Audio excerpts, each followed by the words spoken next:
할렐루야! 오늘도 말씀으로 하루를 시작하는 우리 퍼포저스 친구들을 주님의 이름으로 축복하고 환영합니다.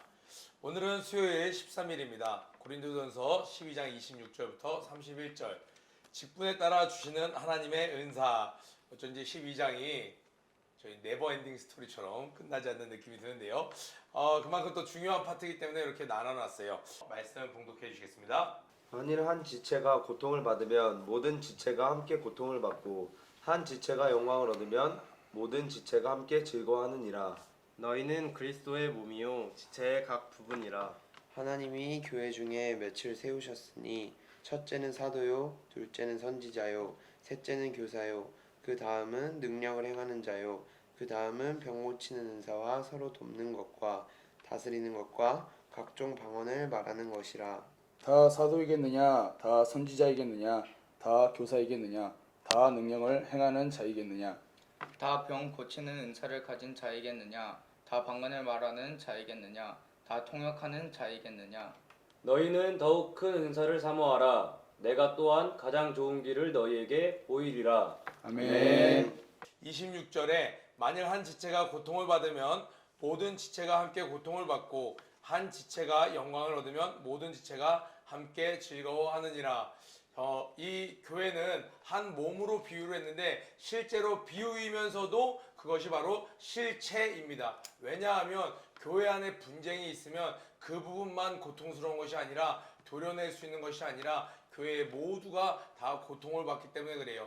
우리 가끔씩 너무 마음 아픈 일이지만 뉴스 같은 곳에 어떤 목사님들이나 장로님들이나 의견이 맞지 않아서 분쟁이 일어나는 그런 일들, 그래서 교회가 어떻게 되나요? 깨진다라는 표현을 쓰죠. 어떤 소수의 사람들이 다퉜을 뿐인데 그것으로 인해 결국은 교회가, 그 모든 그리스도의 몸된 교회가 깨지는 일이 있는 것이죠. 그런데 또 이런 일도 있어요. 연약한 지체가 어려움 가운데 믿음으로 승리했다, 이런 소식이 들릴 때 모두에게 기쁨이 되고 하나님께 영광이 되는 것이죠.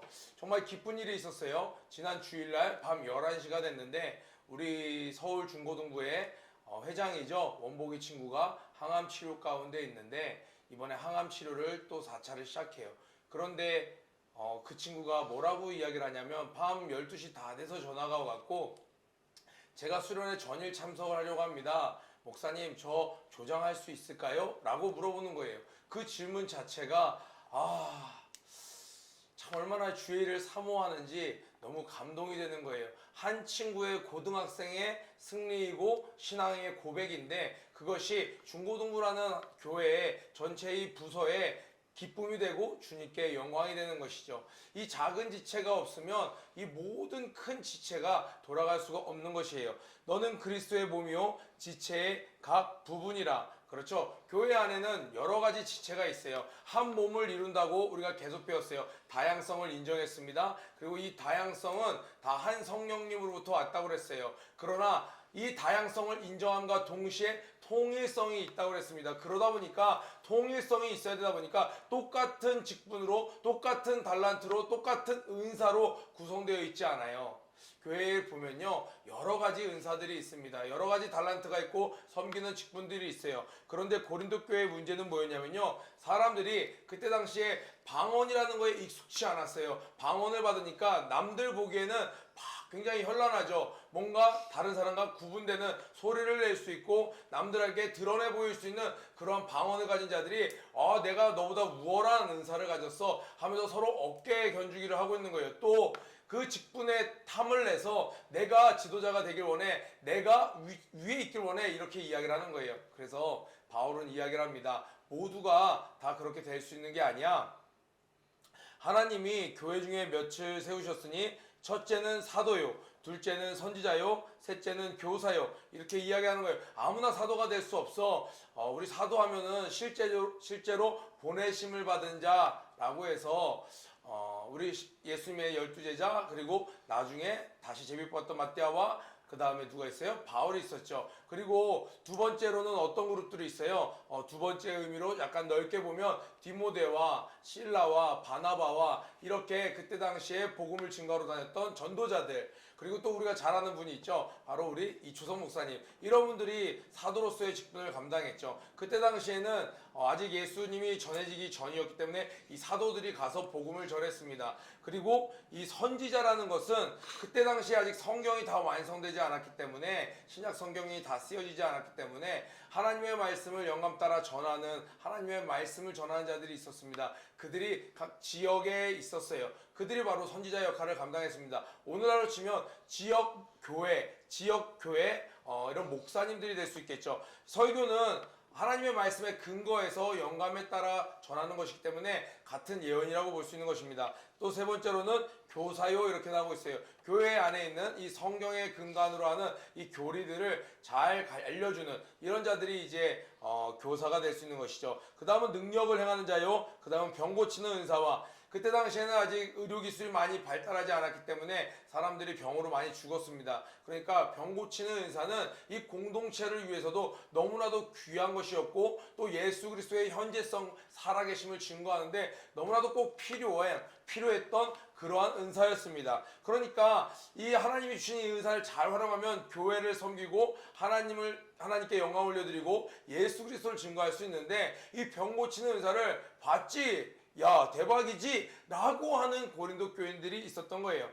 서로 돕는 것도 은사라는 거예요. 다스리는 것과 각종 방언을 말하는 것이라. 다 사도이겠느냐, 다 선지자이겠느냐, 다 교사이겠느냐, 다 능력을 행하는 자이겠느냐. 이렇게 누가 들어도 소수의 그룹, 누가 봐도 사람들의 주목을 받는 그러한 그룹들의 은사, 그러한 직분들이 있었습니다. 다 병 고치는 은사를 가진 자이겠느냐, 다 방언을 말하는 자이겠느냐, 다 통역하는 자이겠느냐 라고 이야기를 하는 거예요. 다 그렇게 될 수 없다. 그렇죠? 한 공동체를 보면요, 피라미드 구조를 늘 갖고 있어요. 그런데 생각해 보세요. 우리 예수님식교회 인천교회를 한번 떠올려 보세요. 인천교회는 우리 교단의 이제 모교회죠. 거기 가면 큰 성전이 있고 옆에 또 교육관 건물이 있는데, 그 큰 교육관에, 그 큰 성전에 늘 청소하는 우리 장로님, 권사님들이 계세요. 보이지 않게 매일매일 평일에도 와서 청소를 감당하세요. 그러니까 성전이 늘 깨끗한 것이죠. 그분들이 계시지 않더라면, 그곳에 장로님이 계시지 않았더라면 그 성전은 관리가 될 수 없는 것이죠. 우리 요즘에 수련회 준비로 전국에서 우리 친구들이 또 각 부서별로 굉장히 한창일 텐데요. 예배 찬양을 위해서 이제 찬양단이 연습을 하고 있을 때 우리 친구 창준이가, 그 새벽기도 늘 일찍 참석하는 창준이가 혼자 복도를 청소하는 모습을 봤어요. 그런 친구가 없으면 우리 여름이라 더워갖고 왔다 갔다 하면서 물 한 번씩 먹으면서 흘리는 그 한두 방울과 신발 자국 때문에 복도가 엉망이 되는데, 한두 친구가 거기서 겸손하게 걸레질을 하고 빗자루질을 할 때 우리가 쾌적한 환경에서 연습을 할 수 있는 것이죠. 그래서 이들 모두가 서로 교회를 섬긴다라는 것을 기억해야 됩니다. 그러면서 바울은 이야기해요. 31절입니다. 너희는 더욱 큰 은사를 사모하라. 이 더욱 큰 은사를 사모하라는 건요, 가치 있는, 의미 있는 것을 사모하라는 것이지, 야 사람들 보기에 좀 임팩트 있는 거, 야 눈에 더 커 보이는 거, 야 더 큰 걸 좀 너희들 마음에 품어, 야 더 진취적으로 도전해서 더 남들에게 자랑할 만한 거 얻어, 더 상위의 달란트들이 있어, 이걸 이야기하는 것이 아니라 내가 또한 가장 좋은 길을 너희에게 보이리라, 이렇게 이야기를 해요. 너희들 너무 눈에 보이는 달란트를 좋아하지 마. 너희들 정말 의미 있는, 정말 깊이 있는, 가치 있는 달란트를, 은사를 사모해야 돼 라고 이야기하면서 우리 성경에서 가장 유명한 장 중에 하나, 사랑장이라고 하는 고린도전서 13장이 이어집니다. 그러니까 이 달란트를 서로 자랑하는, 은사를 서로 자랑하는 직분, 사도가 다 자기가 사도라는 거예요. 다 자기가 선지자라는 거예요. 자기가 교사라는 거예요. 하면서 남들보다 높아지려고 경쟁하듯이 은사를 자랑하는 고린도 교인들에게, 너희들 눈에 튀는 것만 너무 좋아하는구나. 그것보다 더 깊은 길이 있어. 더 깊은 하나님의 것이 있어. 내가 그것을 알려줄게 라고 얘기하면서 13장, 바로 사랑장이 시작됩니다. 여러분들은 이 사랑장 배울 준비가 되어 있나요?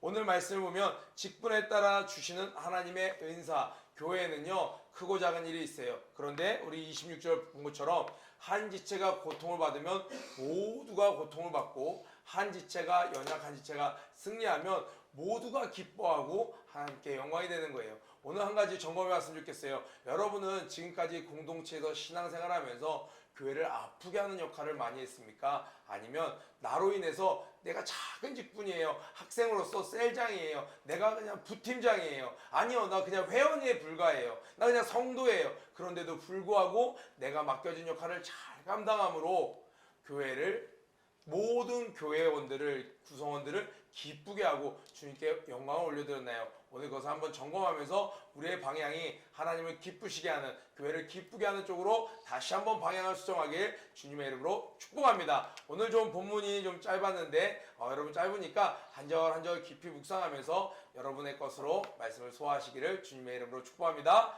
구호 외치고 기도에 마치도록 하겠어요. 고 준비! 런 앤 플레이! 시작! 모든 일에 전심 매력하는 바로가 되자 모두 다 승리하세요!